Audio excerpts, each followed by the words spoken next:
I work with a ton of long hair here in the salon, and I absolutely love it. Somebody was asking me what my aesthetic in hair was the other day, and I didn't really know what the answer to that would be other than just like really cool, really loose, like lived-in hair. And I know that we talk about lived-in, organic hair all the time, but I always think that if you can have a style that you don't have to touch, that's kind of my MO, then you're good to go. So anyway, Maggie's hair is really long, and it's really thick. So at first glance, whenever you see her hair, and you don't really realize how thick and dense it is until you get your hands in it, and it expands a lot. So I think that spending a lot of time with longer hair and a lot of density and a lot of curl will only teach you as you go.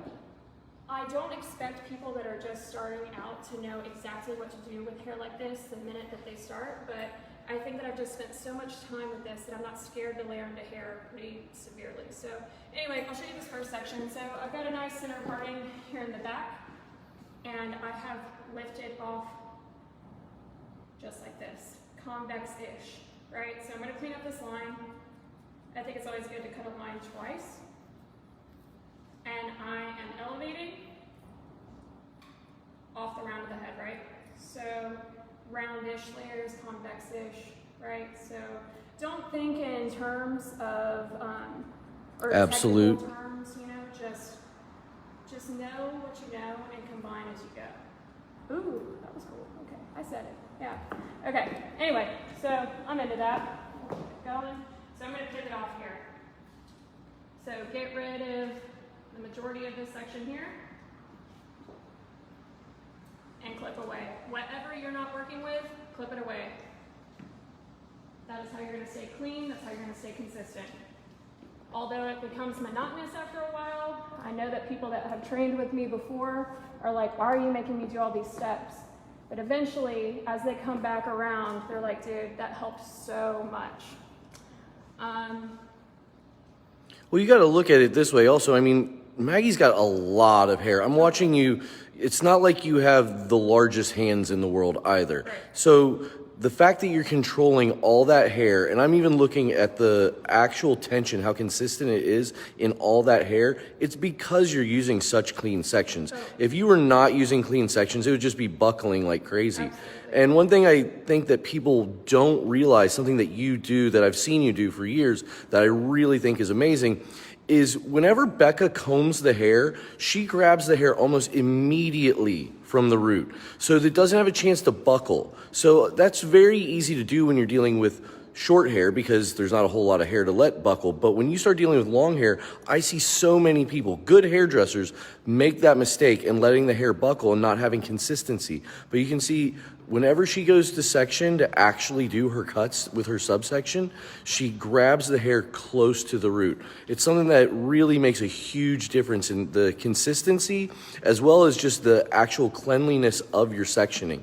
And I mean, you can see she grabs it right away, pulls it up, and that's completely, consistent up to her second knuckle. Resections, grabs the hair, pulls up. I mean, that's just using all of the techniques that you learn when you're cutting a graduated bob or round graduation or something that people think of as very technical and classic, and using those same tools when you're cutting long hair.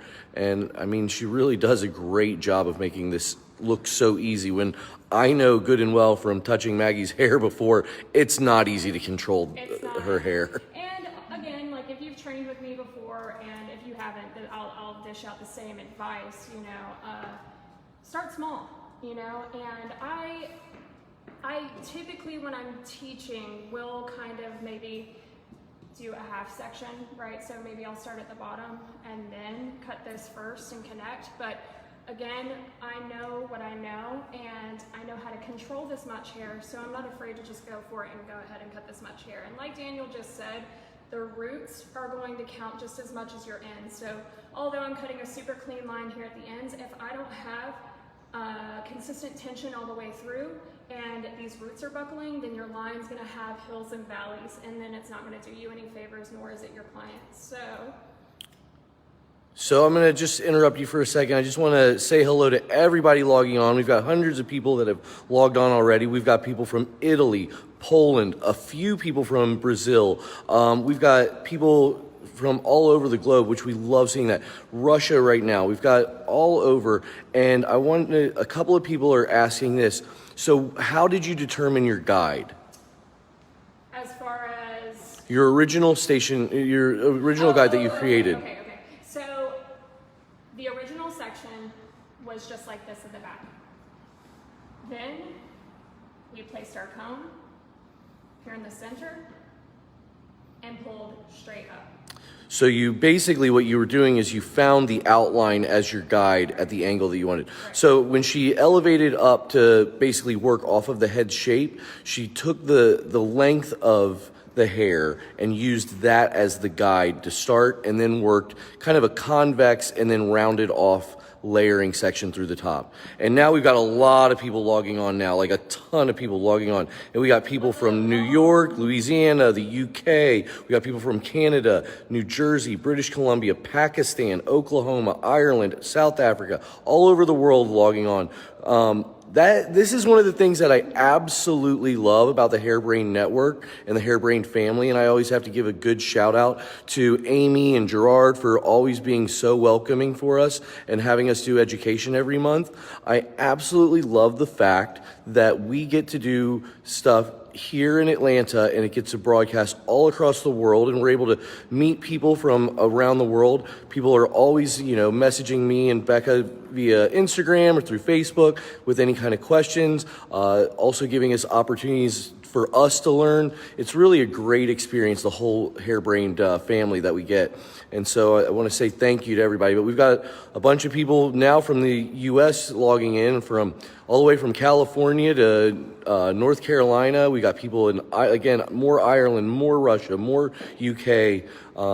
We've got them everywhere, Romania. But we're really having a great showing for this.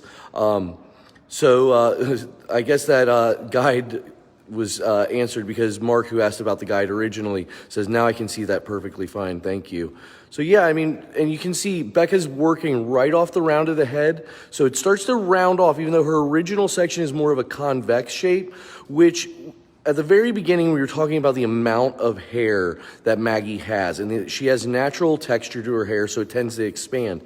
So by working from the occipital bone down in that convex shape, it actually creates an internal concave, which lets the hair collapse from the occipital bone down. Because if you look at the round of the head, where it starts to almost turn into like a question mark, that hair underneath, even though it's cut at a convex angle, it's going to collapse. That's what's really nice with Maggie's hair, because it'll keep it from expanding out in width, but allow her to have a little bit of volume on top with the round layering going on. We've got people coming all around. We've got Lebanon, Northern Ireland, Canada, Texas, Slovenia. We've got the UK, India. We've got Phoenix. Oh, that's Diane from Phoenix. Diane Palumbo, one of my favorite people in the world. She actually was my beauty school teacher like 25 years ago, and I love her more than anything. She's retired to Arizona, and I can't say how much I love that woman. But as you can see, in a very short order, this has only been about 10 minutes that Becca cut half of this haircut, and you can already see with all that hair, it's taken out so much weight, it's collapsed from the occipital bone down, but right where she's grabbing, it's got just a little bit of natural volume. This is a technique that I saw Brandon Dara, who's one of our great educators here at Van Michael, do when, probably 22 years ago on curly hair, and it stuck with me my entire career. This is actually one of my favorite techniques for people that want some interest to layered hair. Now, all of a sudden, we're getting a couple of people logging in and commenting about how well you cut hair, Becca. They're saying how they love your sharp sections, how they're flawless. This is such a popular look right now, one gentleman said, and I will agree with him completely, especially because so many people over the last year have grown their hair. And all of a sudden, people are like, oh, no, I think I want to keep with long hair, but I'm bored. That's very easy to hear in the salon nowadays, and this is pretty cool because this gives you a little bit of movement. So where are you going to go from now? So right now, as you just saw what I was doing, I'm sitting here and I'm just encouraging a little bit of her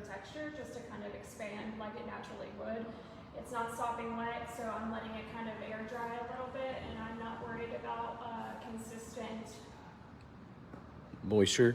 No, consistent. What am I looking for? Oh my gosh. What is balance? Gotcha. Not right about it, okay? Again, it's one of those things where like I usually hate when people are saying feel it out, but if I know that my sections match all the way through with fluidity, then I'm not going to worry quite as much. So also too, I know that you guys saw me layer into the perimeter also, which is like a golden rule where people are like, don't do that. I'm not afraid to do that because again, I know how this hair naturally expands. It's going to take care of it. It's not going to look sparse at all. So while it's wet, we look a little shaggy, but we look really full through here. I'm also going to show you guys how to texturize into this to make it flow even better, so you don't have these shelves. So you brought up a point that I've heard people say before that I think is a little bit of a myth in hair. I think it's something that's really good to think about when you're dealing with hair, when you first start working with hair, to not cut into your outline with your layering. I disagree I think you should be able to do that. Yeah. Absolutely. But I do understand how people realize that you can create holes. Absolutely. But if you look at what you've done with this outline here, obviously it rounds off because it's following the head shape and the hairline rounds up.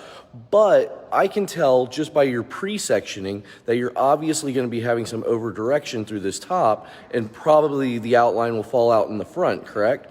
So layering the outline in the back and layering the outline in the front are two totally different things. And sometimes people take a rule and make it an absolute. And that's something that I really like about the way that you teach, in the fact that you are very systematic, you're very clean, you're very technical, but you aren't an absolute. I don't think you should ever be that person who says you can only do this and only do that. I think that you have to realize there's a time and place for everything, and you have to know how to, once you get to a certain point, you can start to bend the rules or even break the rules. Well, and also too, you're here to appease her.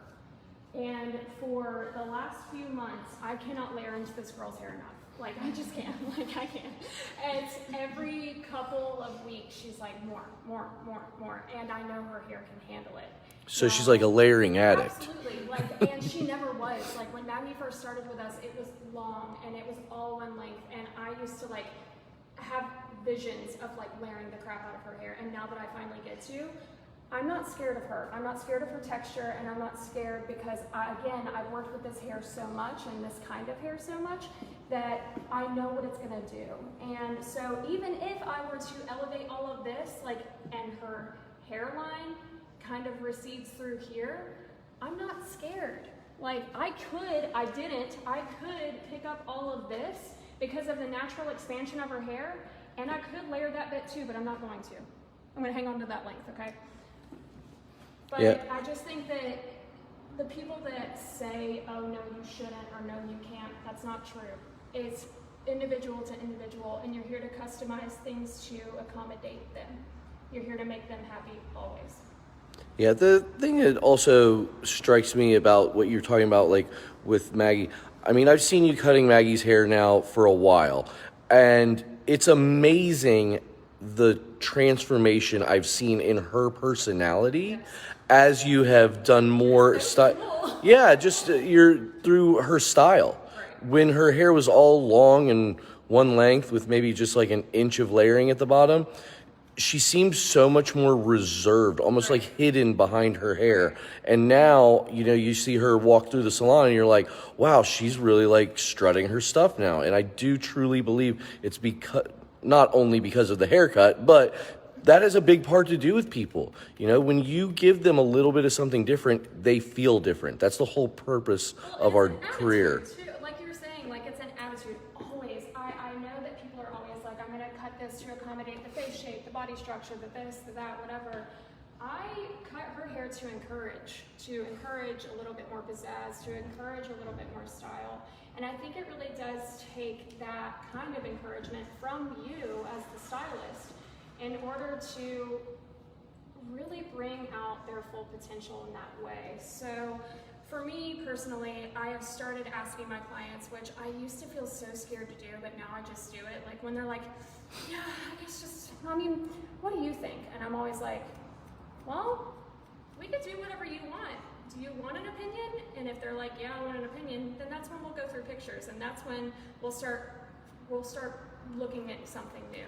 I can't tell you how many times as of recently I've had people come in and I just feel their energy. They're like, yeah, yeah, we'll just trim it. I'm like, do you want to change? You want to change something? And they're like, yeah, oh my God, yeah. And then we do it, you know?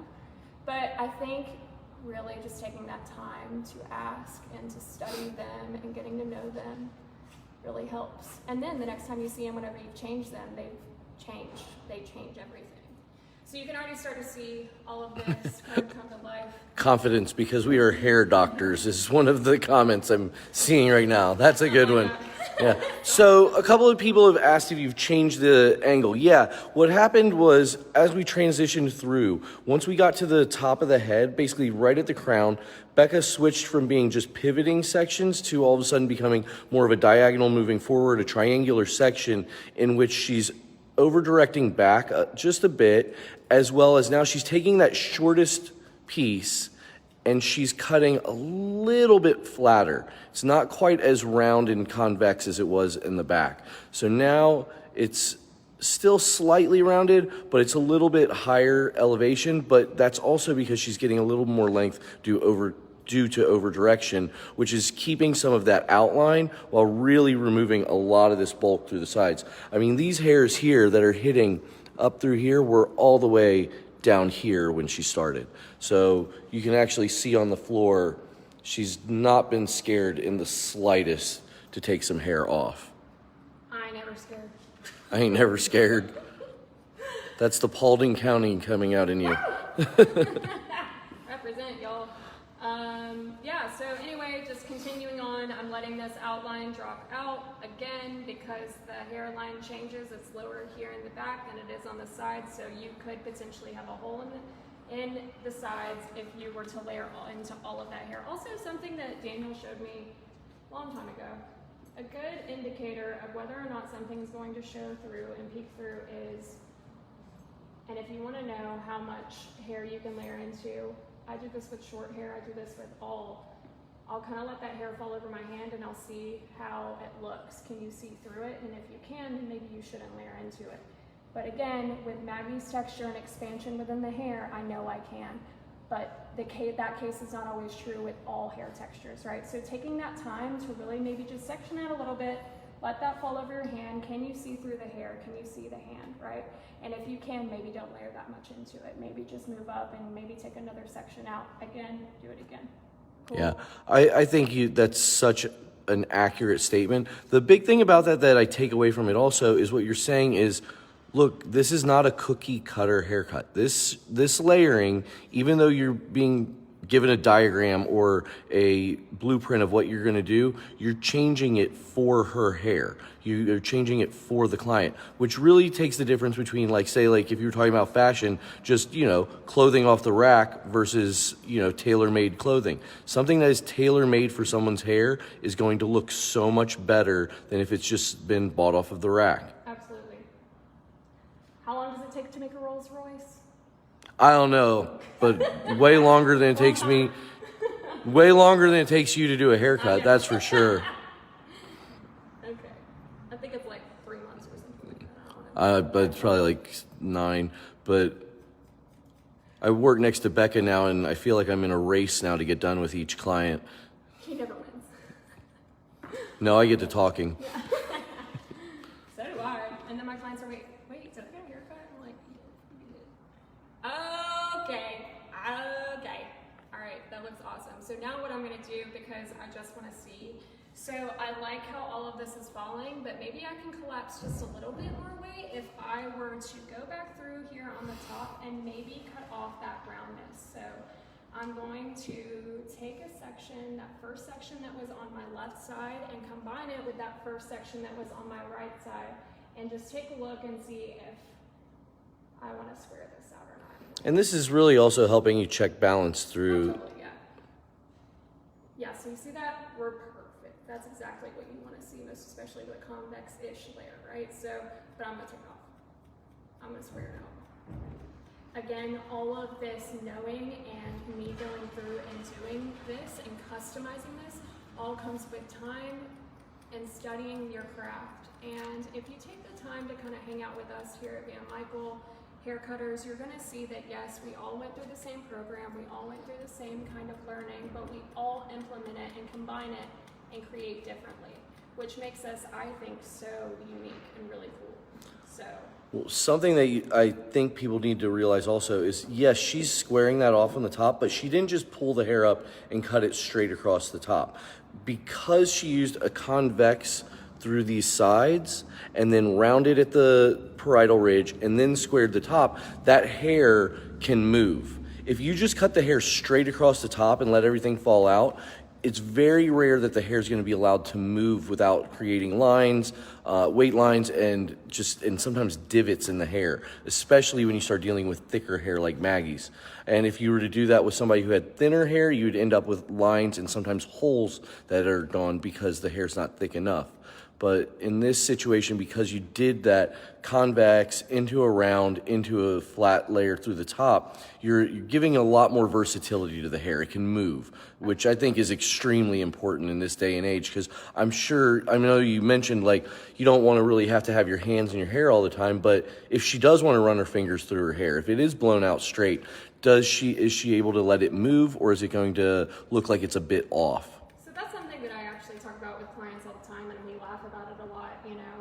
I always say that like my favorite thing in hair is whenever it moves. Like if it's not moving, I don't feel like it's natural. I don't feel like it's like where it should be, you know? And if you stand next to me or come hang out with me in the salon, like I said, I do this all day. If not this, then a short variation of creating movement within hair. I flat iron curl a lot. I diffuse a ton. I am a curly hair, like, dude, I love it so much. And I always tell people, you can put your hands in your hair, you can touch your hair. If you can't touch your hair, I don't know what you're doing. I don't know why you're wearing it. You should be able to touch your hair, because I am a person that likes to do a lot of this, like, and if I can't do that, then I don't have the right style for me. So, okay, moving on. I don't ever get to do that with my hair. You don't know why. Okay, so Maggie has given me permission to take these little babies a little bit shorter. So I am now going to wet her back down. Sorry. Oh my god, I don't like your face what you did. It's not.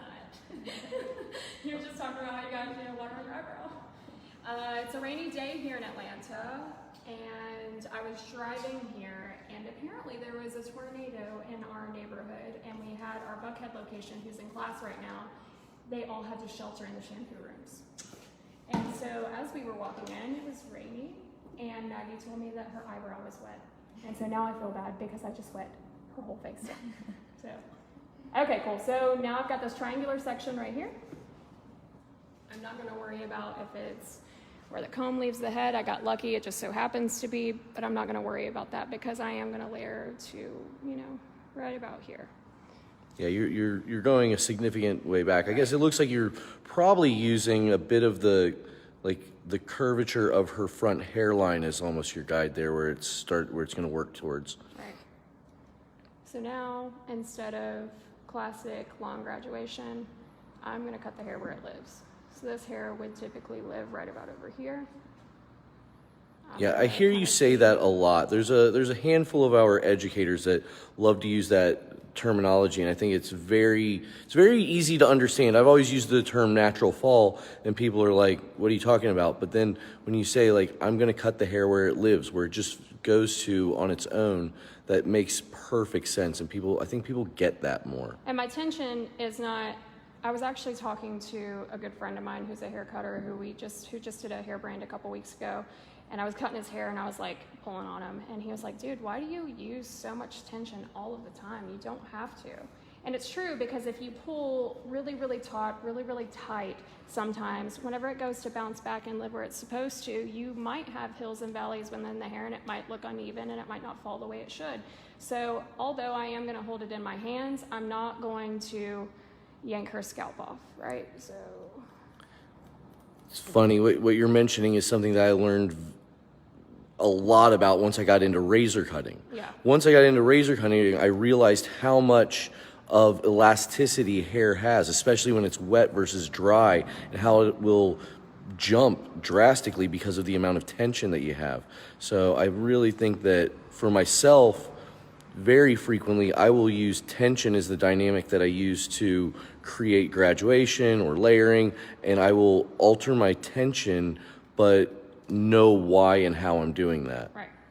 So now, as you can see, I'm no longer cutting really, really clean lines.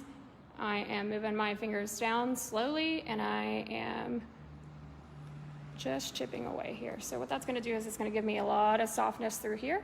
We're going to have short pieces, so when she throws her hair up, it'll be super cute right there too. And we're going to leave it disconnected. So I'm going to right here at the top of the ear and stopping. So we're going to have a bit of disconnection within the haircut. It's going to look really cool.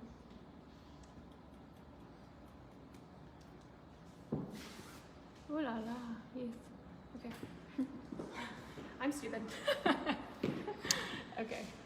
So our boss Van told me something that he learned back in like 1974, that he was told, once you see your client smile, stop cutting.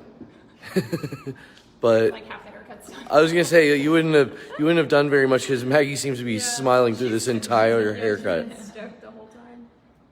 Okay. So this is where people get confused. So like if you show them this right here, there's typically a recession within the hairline. We all have it. And when you go to connect these two, kind of the way that I'm doing, it gets tough because this falls out and then you're like, oh crap, is that where I'm supposed to cut? And yes, it is. So don't second guess yourself, trust yourself. And if you need to adjust here at the end, just to check and make sure, you totally can. So I know that I need to stop right there. I'm gonna look at where I need to go. It's right about here. Again, like if I need to fix it at the end, I'll totally fix it. Trust what I know. So just watch out for that, you know, and don't freak yourself out. Everybody, it happens to everyone. And so now you can see the more hair I grab, that gap is filled, right? So again, my finger angle is significantly different over here because I need to be able to slide down in the same manner that I was able to just a second ago. There we go. Stop, readjust, and boop, boop, boop.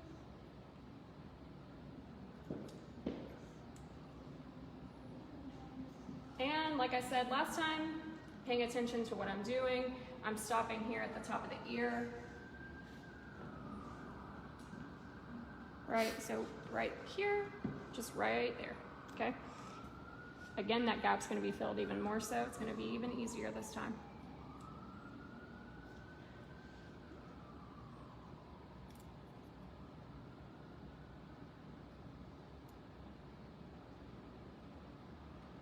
Cool. All right. So, okay.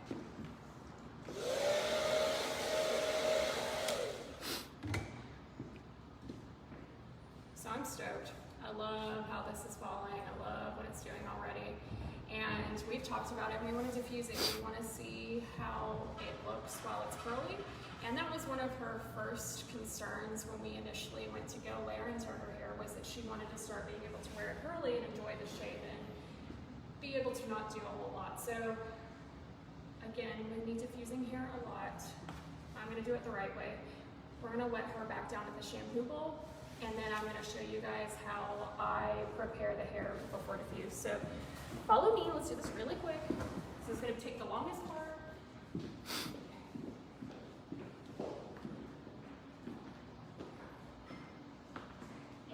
So Ashley just asked about the angle that you stood from behind. Yeah, the easiest way to explain that what she was doing is, because on Maggie's left side or the right side looking at her, Becca's right-handed, and her finger angle to create that concave line, if she stood in front, she would need to basically flip her wrists around and cut from the bottom up, and she was using that top as her guide. So what she ended up doing was actually standing from behind and using the top of her knuckles. So literally all Becca just did was, Just wet her down for now. yeah, just let her down because she's going to diffuse this. But here's a big thing that people forget about. You know, when you are diffusing hair, you want the hair's curl to be consistent. So a couple of things. You want the product in the hair to be consistent. You want the moisture in the hair to be consistent. You want the hold to be consistent. You want everything consistent. So if you wet them down back at the shampoo bowl, you know that they're going to be consistently damp because the hair is going to be extremely wet from instead of just using just using a spray bottle. So this is a little trick that working next to Becca, I hear her talk about all the time.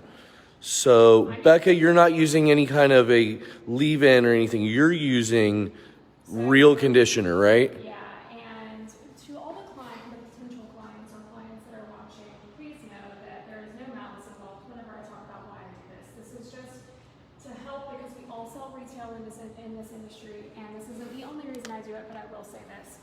If you work for Aveda, you know that our shampoos and conditioners have a price tag on them. And with the price tag, that means that you do even better come your next paycheck, right? So I always encourage a lot of my curly clients to leave conditioner in their hair. And whenever I ask a lot of my people what they're using at home, they're like, Pantene. Okay, how's that working for you? I highly recommend ask them why and how does that work for you? Because then they tell you, and then you're like, well, okay, this is what I notice about your curl pattern, and then you show them this trick, and then they're like, oh my God, it's conditioner. I can use it as conditioner, and I can use it as leave-in, and it's a big thing. I think Smooth Infusion retails for what, like 100 and something, right? Yeah, just over 100 for a large bottle. Sunscreen is great too, but if you think about it, they're all conditioners to a degree. Leave-in conditioners, whatever. But I just think that the more curl within the hair, the more moisture you're going to need, most especially when there's bleach involved. Maggie has bleached hair, and although it's not over-processed, it's still processed. So I want there to be as much moisture as there can be. And this specific conditioner is perfect for summertime because it is all about frizz reduction. So it's Smooth Infusion. I love that entire line, most especially for this time of year. So you can see the hair and how wet it is. We put maybe 3 pumps of conditioner, and I know people are like, oh my God, like no, like that's gonna make the hair look so oily. No, it's not. Her hair's gonna soak it right up. And I learned this trick. I'll give credit to Mario from Zagat.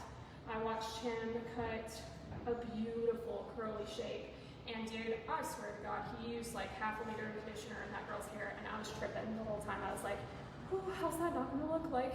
Really oily, and sure enough, it was some of the most beautiful curly hair that I've seen cut. So I take that and I tell you, use conditioner, encourage your clients to use conditioner. It'll help your pocket and it'll help their hair. I think something that you should probably mention right now is what you're doing that I think is really great. The way that you're twisting the hair, but each time you get a section horizontally, you're not creating just a straight line. You're doing a little bit of a weave with your finger to do your sectioning. Well, and again, if I want the hair to look lived in, if I want it to look loose, if I want it to expand the way that I know that it will, I'm not going to go crazy and make it super perfect because I don't want her hair to be super perfect. So again, gauging all of the things that I'm saying now come with time, and be patient with yourself and really take the time to study textures and to really feel people's hair. Maggie has no consistent curl all throughout. Like, it is all different kinds of curls throughout, which is really cool, and I like to bring that out. So that's why we're not going crazy perfect sectioning here. Well, I'll tell you what, you're moving through that pretty quickly. You know, twisting a head of hair in 2 minutes. So I just recently took on one of the bigger challenges in the salon that I never thought I would end up doing. I now work off of the 30-minute. I see somebody every 30 minutes in the salon on Saturdays, and I see about 16 people every Saturday. And I have an assistant who's amazing, who not only keeps me on time, but keeps my brain from imploding. So the reason that I did that was because I do move quickly, and I do want to tell you guys that there was a time where the greats before me, every single one of them, I would stand next to them and they would take a really long time on their haircuts, and I always appreciated it so much, and I was like, well, maybe I need to cut hair like that. But then, as I moved forward and through my career, I was like, dude, I'm fast. And it doesn't make me any less methodical. It doesn't make me any less precise. It doesn't make me any less. It just means that I move just a little quicker.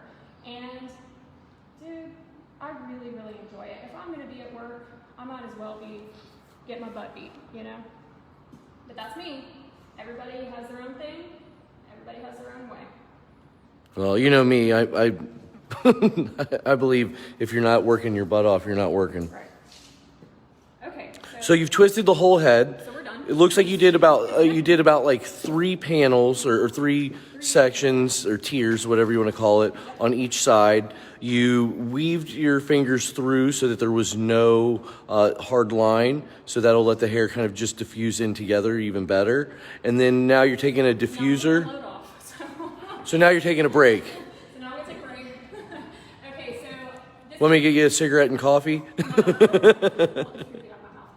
so Maggie, this is what you're going to do with your clients if you want it done right. You're going to have them sink down. If they have neck or back problems, obviously don't let them do that. But we're going to have her look sink down, and she's going to take a nap now. So, okay, so I am, for the bottom half of her hair at least, I'm going to put it on high heat, high speed, because again, I know how her hair reacts, I know how it works. It's going to be fine. We're not going to blow it all over the place. It'll be all right. So we're going to knock out a lot of this water, okay? Also, too, a tip and something that you're going to watch me do, I'm not going to put my hands in the hair. The diffuser is going to do the work for me.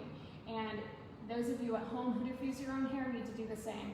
The more of this that you do, the more frizz you're going to create, and the less you're going to screw the curl up. That's all. Okay. I heard somebody once use the term that when you're diffusing hair, you need to treat it like your grandmother's finest china. You want to be very gentle with it. Try not to touch it. Try not to grab it. Just be very gentle with it so it can take its form on its own. And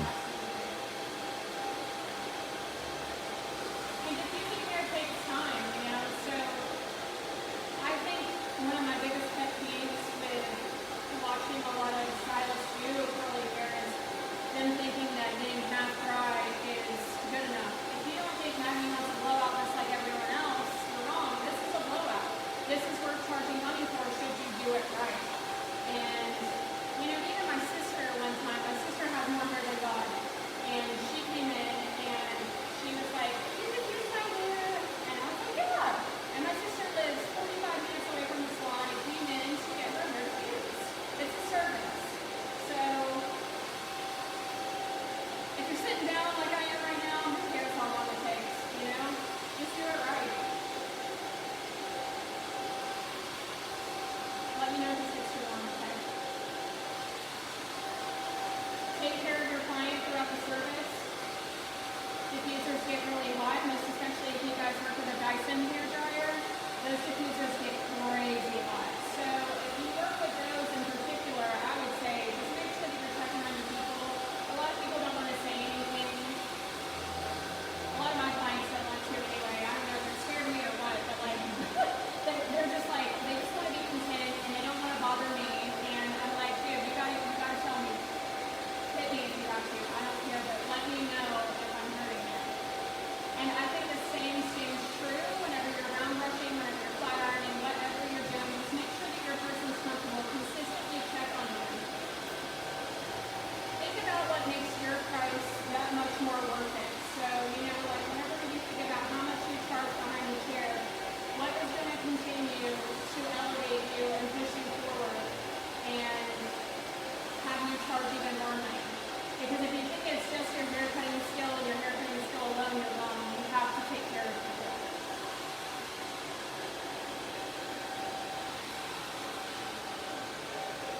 So I'm zooming in a little bit here. You can really see that curl is starting to take form. The one thing that looks really nice about this is I do know that Maggie has a ton of hair, but that twisting technique that you had has really tamed it quite a bit. It's actually kind of compressed it in because you know it's going to expand.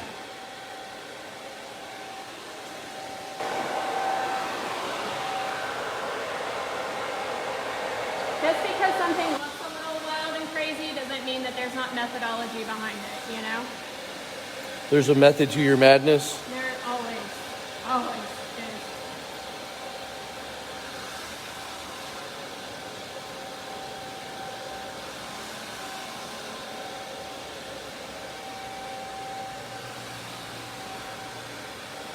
only time I'm touching the hair is to control it and put it in the diffuser and to kind of contain it, because although it is a diffuser, you can see it blowing up this hair right here, which means it'll blow up hair through here. And that encourages frizz.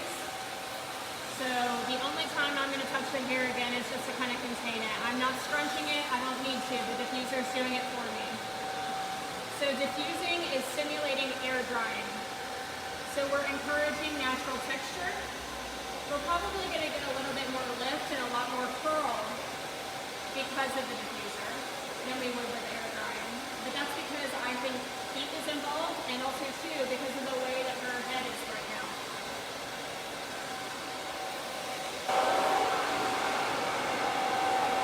It's really starting to come together. Oh yeah.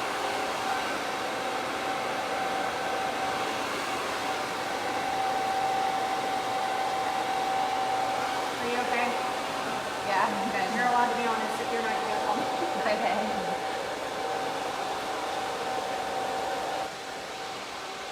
Another time that you'll see me touch her hair is to scratch at her roots. So if you see, because we encouraged a lot of uniformity whenever we were going through and twisting, as you see, like we have like these bits bunching up, we're going to scratch her root, which is going to stimulate blood flow here at the scalp, and it's going to push up and give her that much more volume and body. But we're going to wait until we've got the majority of this actual hair dry. But that'll be another time that you see me touch the hair.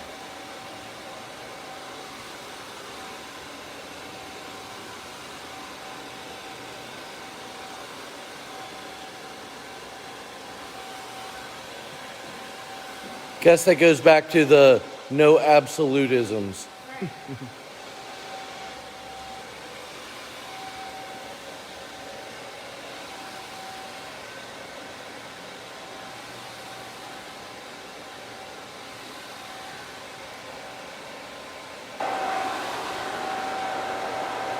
Somebody just said, OMG, love it. It is, it's really looking beautiful. I'll tell you what, this is something that I'm watching right now that I want to mention is, so Becca cut these short, let's call it framing, almost curtain bangs, whatever you want to give the terminology for, around the front. But a lot of times those hairs, especially when you curl or diffuse it, end up falling right in the face. But I'm looking at you diffusing those away from the face the way that you are right now, and I know that this is going to end up laying really nice, basically accenting off of Maggie's cheekbones. That's just it, you know, like whenever I used to like have the visions that I did for Maggie's hair, because I'm telling you, dude, when she first started, it was so long, and it was all in length, and I just remember thinking like, dude, like we gotta show off that face. I don't want to cut all her hair off, but I want to show off her face, you know, she's beautiful. And now we have opened her up so much, we've given her so much distribution of curl throughout her hair.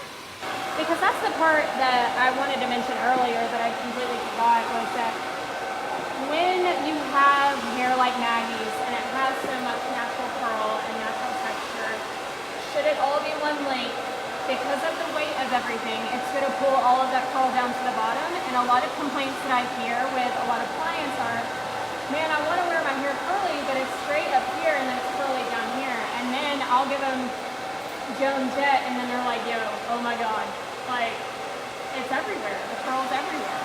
So, Yeah, so you got to remove that weight. yeah.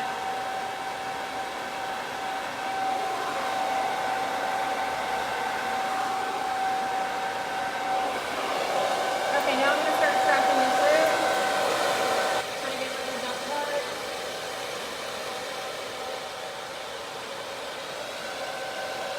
Am I scratching too hard?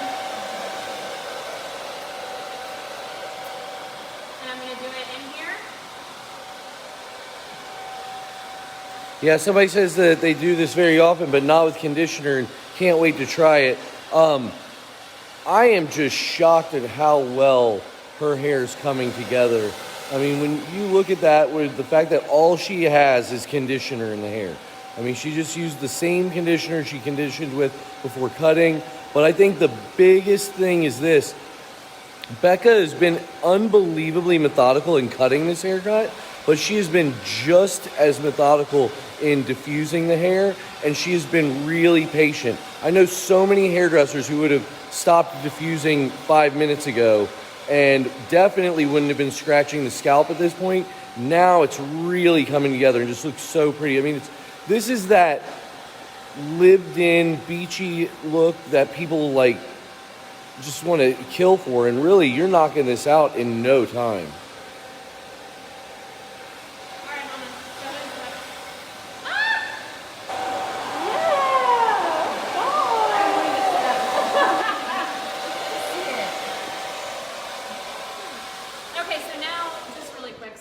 Turn this off for just a second so you guys can really hear me. So you see how curly it is. So now I want to make it look just a little bit more modern. So I'm going to use my diffuser and I'm going to point it in the direction in which I want kind of these ends to go. So a lot of times, my hair is a prime example. I love my natural texture. However, like that more modernized kind of look does include me using an iron just on my ends, and oftentimes I don't really have to if I take the time to just kind of pull on the hair. Yeah, it's almost like a twisting, pulling motion. Yeah. And people can do that at home also very easily.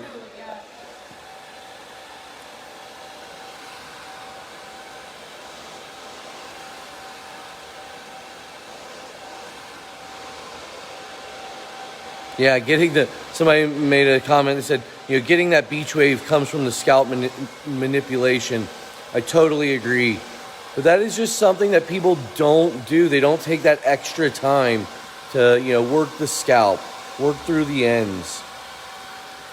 A lot of people just let the hair just walk out the door wet. I can't do that, dude. I just can't. I feel like if you tell us I could, because I was like, I don't know what I'm doing. Before time I was like, what kind of hair do I want to do? Like, I want to do cool hair. I want to see cool people. Like, I want to make people look cool, And so I'm like, well, okay, maybe I need to study just a little bit more. I love curly hair. I think it's awesome.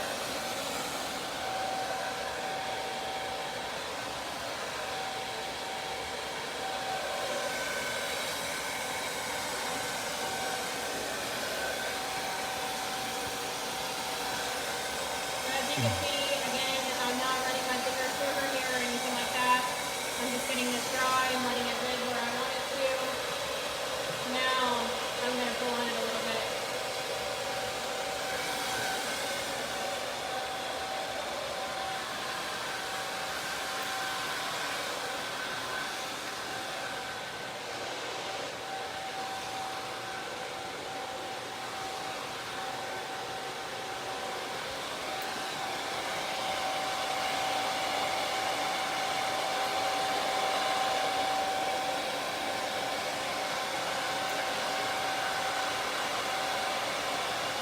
You're getting a lot of likes and hearts right now that it's coming together.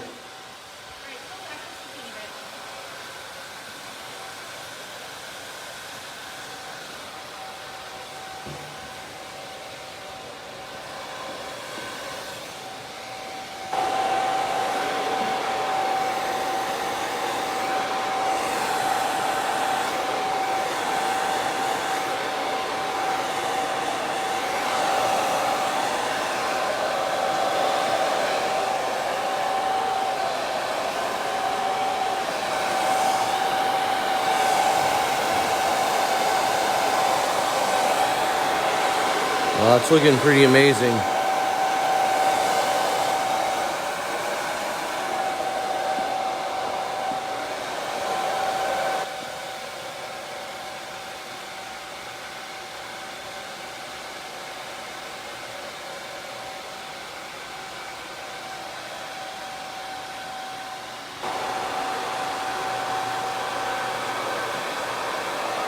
Now I'm touching that curl, encouraging a little bit more of that expansion.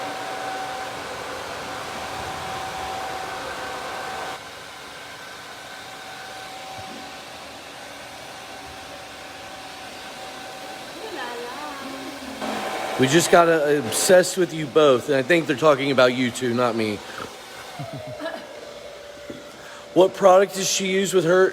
This is only conditioner. That's what Becca was talking about earlier, was that she actually just took the same conditioner. It's a Veda Smooth Infusion conditioner. Took a few pumps of it, put it through the hair, extremely wet before she started diffusing, and then she took 3 horizontal rows in which she weaved with her finger, just very inconsistent lines, and twisted the hair. How much do you take for this? I'm thinking somebody's asking how much time would you take for this. This took her about 40 minutes to do. So, this is something you could definitely booking on the half hour, 45 minutes and be able to do this without a problem. And how much would she charge for this? This would be about a $100 haircut from Becca.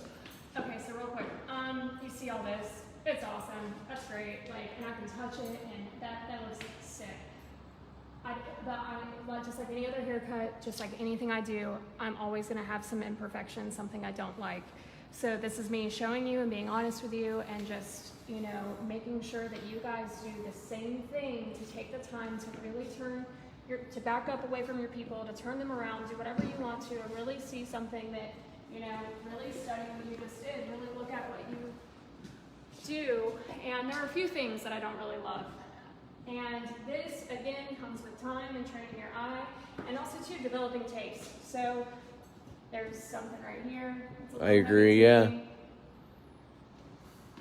I mean, maybe this is a little heavy, and then I'm going to clean up that perimeter. And yes, I'm going to clean it up curly because, again, I know her hair texture, and I know that I can. So really quick, I am going to do it facing the mirror.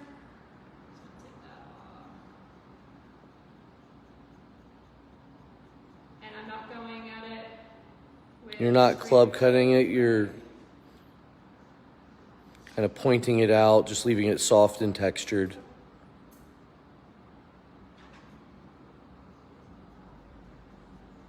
And I'm at eye level. Yep, sometimes you gotta get on the ground. I'm at eye level. I see everything right in front of me.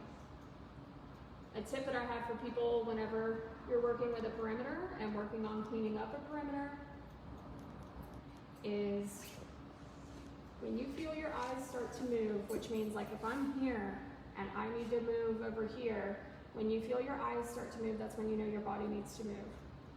I'm stagnant and I'm in one place right now because I had one little bit of hair that I needed to cut off. If I had this whole bit right here with all of her hair to clean up that perimeter, then I would be standing up right now. She would probably be standing up right now. I just had like a little tail that I wanted to get rid of.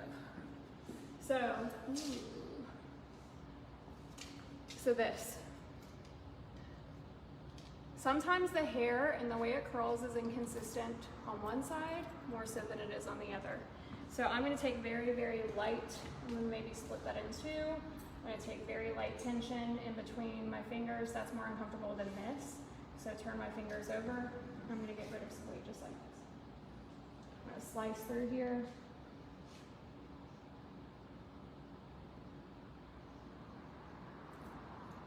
Comb it out.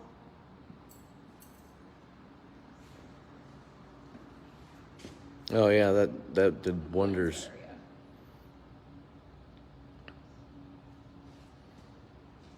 Yeah, and now this. Yeah, see how much better? So much better. Again, this takes time in developing, like I just said, taste, training your eye, and taking the time to really analyze your work and appreciate your work and what it looks like and the outcome. Oh yeah. Okay, maybe this one.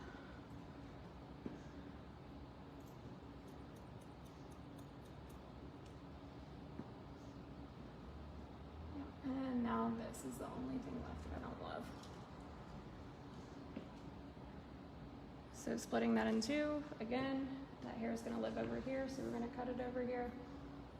Slicing down, starting from the middle of the hair shaft and working our way down.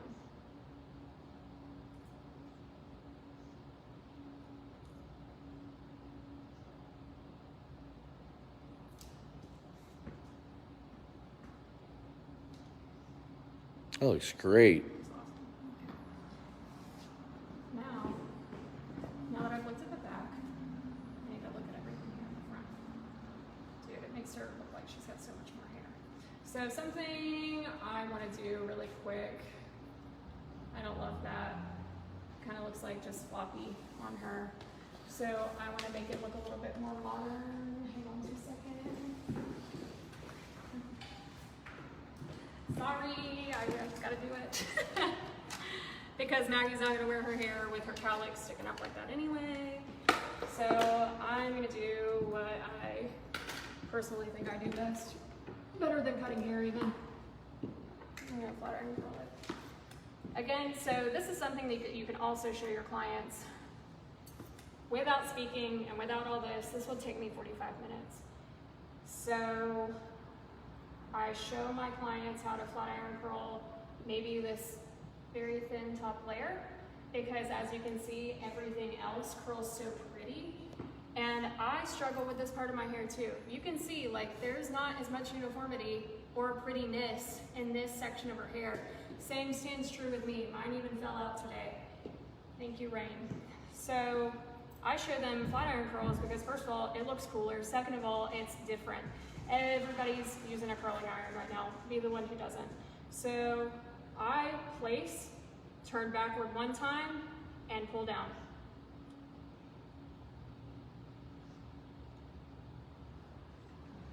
And then I always tell my client, no, it's not gonna look that tight.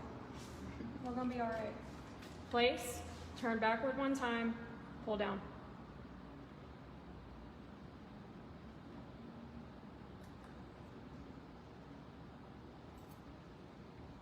Place, backward, pull down.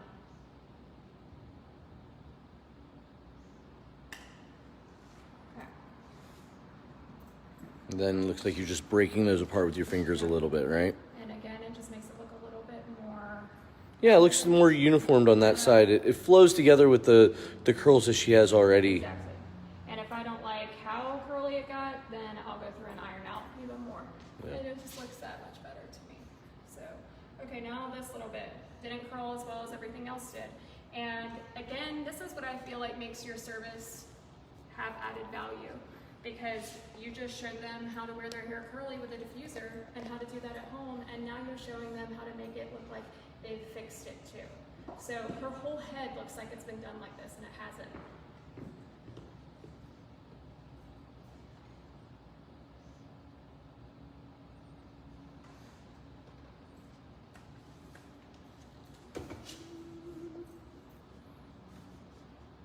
So it looks like you did what, 3-4 sections on the left side? Yeah. Yeah. More. And do you know how special your clients feel whenever you curl their hair? Like, they're like stoked, you know, they're like, oh my God, okay, that's awesome. A lot of my clients want me to curl their hair all the time, and they won't ask me because they don't think I have enough time. Although I see as many people as I see a day, I still try to just breathe, even if I'm behind. If I'm behind, I'm already behind, I don't care. Like, I'll curl your hair, you know? Yeah, And the you know, last thing someone wants to feel like is that they're being rushed out. absolutely, and just do it. And don't charge them more. I already get paid enough for my haircut. You deserve curls. You came and saw me. Okay, so something that I like to do with my own hair is now kind of bring these forward or direct them forward, and now I'm gonna rock that little baby bit right here. Let that heat sit on, and then pull down. And now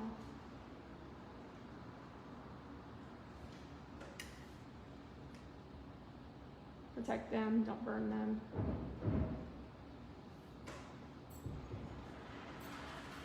And that gave her even more burden. Yeah, that looks great. She's like looking at me, like, oh my gosh, I see. Okay, cool. And last little bit with scissors here. Dude, you look so good. Do you feel good? Okay, good. She's like, no. That's all that matters. She's like, I want to go home. All right, so again, a little bit of these tags. Light chin, just get them off.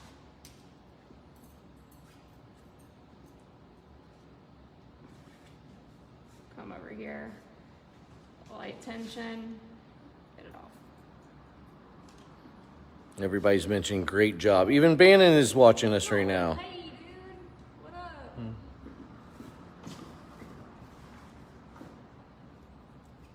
attention.